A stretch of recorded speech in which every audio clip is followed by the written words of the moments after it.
Since 2007, we have essentially changed what we do. Yeah. So in the beginning of the company, we focused primarily on actually political videos.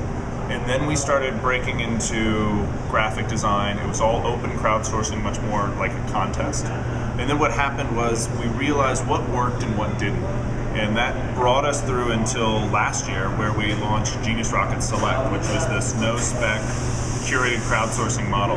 We realized the control that brands had over that model was really much more to their liking, and we expanded that to go across our entire model. So now, GeniusRocket Select is no more, and GeniusRocket is all curated. So vetted artists, a staged process, a lot of privacy around projects. There's no contests, and more importantly, there's no spec work. We had to evolve based upon what was working, what we were getting feedback from our clients, and we're really staying focused on the direction of the goal of providing the best quality content for the end client.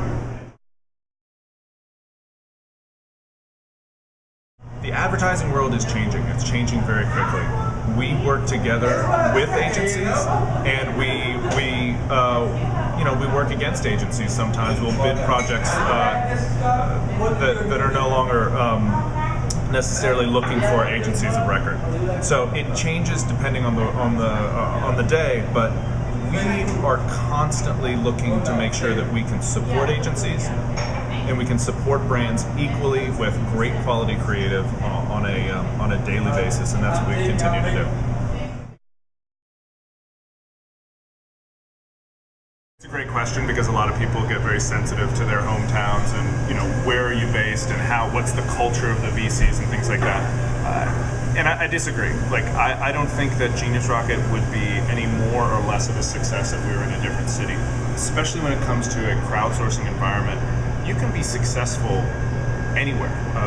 With the internet the way it is today, take for example our model. If someone's looking for the next cliched phrase but big idea, they could be overseas, they could be in Washington, D.C., they could be in New York, they could be anywhere. But the idea is, one, in the advertising world, you had to be in New York City or Chicago or Miami to really be a great creative firm. And that's not the case anymore. That goes for a lot of companies. So look across the board in Washington, D.C. A lot of these companies are being successful not based on just Washington, D.C., but how they've been able to tap into a global or national market. So I never would subscribe to the idea that one city is going to mean your success or failure.